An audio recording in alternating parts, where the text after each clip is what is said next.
បាទជ្រាបសួរដូចសួស្ដីពុកម៉ែបងប្អូនបាទទាំងចិត្តទាំងឆ្ងាយទាំងក្នុងនិងទាំងក្រៅប្រទេសជាទីគោរពជាទីរាប់អានបាទសូមស្វាគមន៍មកកាន់បាទ Channel សារៈ Blogger នេះហើយថ្ងៃនេះខ្ញុំនឹងប្រាប់ពុកម៉ែបងប្អូនពីរបៀបបាទដាក់រូបត្រួតគ្នាបាទដូចគេហៅថា overlay ហ្នឹងឬមួយក៏វីដេអូត្រួតគ្នាហើយបងប្អូនឆ្ងល់តែកុំឆ្ងល់ថាហេតុអីបានគេបរៀនធ្វើជាបាទអក្សរខ្មែរអក្សរអង់គ្លេសប៉ុន្តែខ្ញុំបាទប្រាប់បងប្អូនពីរបៀបបាទធ្វើជានេះចឹងណាធ្វើជាអក្សរខ្មែរចិនភាសាខ្ញុំទី1ខ្ញុំចង់ឲ្យបងប្អូនដឹងពីភាសាខ្មែរហើយទី2គឺបងប្អូនមួយចំនួនគឺគាត់អត់ចេះអង់គ្លេសទេអញ្ចឹងហើយខ្ញុំសុខចិត្តខ្ញុំធ្វើជាខ្មែរឬប្រាប់បងប្អូនជាអង់គ្លេសបើសិនជាខ្ញុំដូរភាសាទៅអង់គ្លេសក៏ខ្ញុំប្រាប់ភាសាខ្មែរដល់បងប្អូនដែរអញ្ចឹងតោះទៅជាមួយបងប្អូនអរគ្នាពីរបៀបកាត់តរូបវីដេអូត្រួតគ្នាបាទបងយើងចូលទៅក្នុងកម្មវិធីបាទ CapCut មកនេះ CapCut បងប្អូននេះយើងចូលកម្មវិធីហ្នឹងមកហើយយើងចាំវាមកស្ទុះដែរបងប្អូនចាំវាមកស្ទុះបាទបន្ទាប់មកគឺយើងសុំចុចនេះពាក្យថា new project នេះមកឬក៏គម្រោងថ្មីហ្នឹងបាទយើងចុចពាក្យហ្នឹងហើយយើងទៅរើសរូបណាដែលយើងចង់កាត់ជាបាទជា overlay ជាអីចឹងខ្ញុំសុំទៅរើបាទរូបមួយដែលខ្ញុំចង់កាត់ជា overlay បាទខ្ញុំមើលសិនបាទខ្ញុំសុំកាត់រូបនេះចុះហើយបន្ទាប់មកគឺយើងចុចពាក្យនេះពាក្យ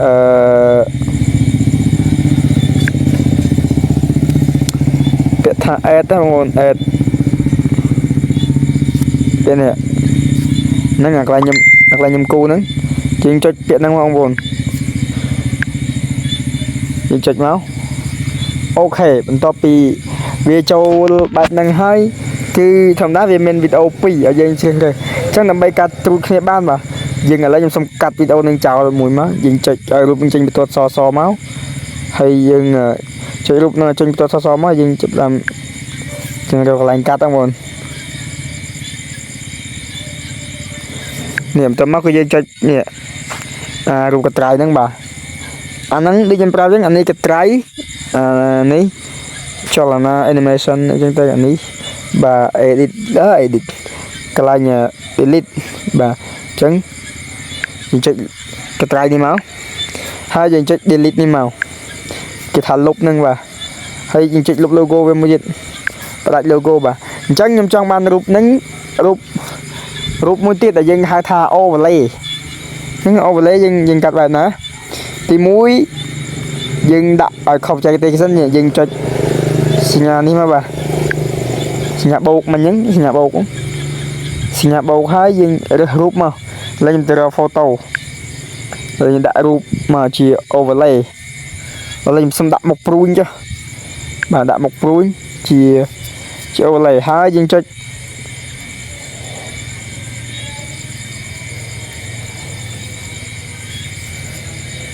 ពាក្យថា add មកចុចពាក្យថា add មកបងប្អូនបន្ទាប់ពីយើងចុច add ហើយវានៅអញ្ចឹងវានៅបែបហ្នឹងណាខ្ញុំសុំអស់វាវែងបន្តិចមកហើយស្រួលឲ្យបងប្អូនមើលបន្ទាប់ពីយើងចុចបាទបែបនេះហើយយើងចុចឲ្យវាចេញបន្ទាត់សហើយយើង scroll វាទៅស្ដាំមករហូតទៅរកពាក្យថា overlay ក៏ឃើញ overlay បងប្អូនបាទនេះ overlay បងប្អូនអូខ្ញុំបាត់សញ្ញាព្រួយមកហើយបងប្អូនអើយនេះដូចជាវីដេអូត្រួតគ្នានេះមកយើងចុចមកបាទយើងចុចមកគឺវាធ្លាក់ចុះមកក្រោមហីបងប្អូនឃើញអត់ហើយយើងចុចផ្អាប់លើវាយើងអស់វាមកនេះបងប្អូនឃើញអត់គឺមុខព្រួយនេះគឺវានេះហើយវាចុះមកក្រោមហីប៉ុន្តែបច្ចេកទេសគេអត់ធ្វើអញ្ចឹងទេខ្ញុំសុំលុបចេញវិញបាទបច្ចេកទេសគេគឺបាទជាដំបូងបងប្អូនឃើញបែបនេះពីនៅបែបហ្នឹងណា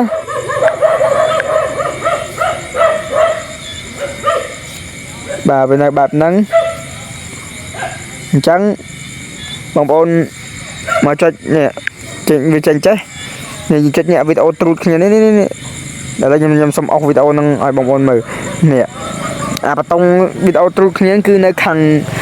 ចែងទូរស័ព្ទខាងក្រោមនៅខាងឆ្វេងបាទខាងឆ្វេងនៅចំចែងនឹងតែម្ដងនេះយើងចុចមកហើយចុច addវីដេអូហ្នឹងមកឬក៏ add overlay ឬក៏វីដេអូទ្រូតគ្នានឹងទៀតមកហើយយើងចុចអាហ្នឹងហើយយើងរើសរូបមកយើងយករូបខ្ញុំចុចអកនេះបាទហើយយើងដាក់ទ្រូតគ្នាមកឥឡូវយើងប្រុងមកទូចបាទខ្ញុំសុំដាក់ទៅនេះហើយបងប្អូនតោងរូបនឹងឲ្យវែងមកក៏បានតាមតម្រូវការហើយយើងចុចចេញយើងអស់មកក្រោយយើងដាក់ទ្រូតគ្នាមួយទៀតបាទយើងចង់ដាក់ប្រមាណឥឡូវបាទសុំដាក់មួយទៀតក៏បានដែរហើយអាមួយហ្នឹងចង់ស្រេឲ្យទូចយកមកដាក់លើនេះក៏បានដែរ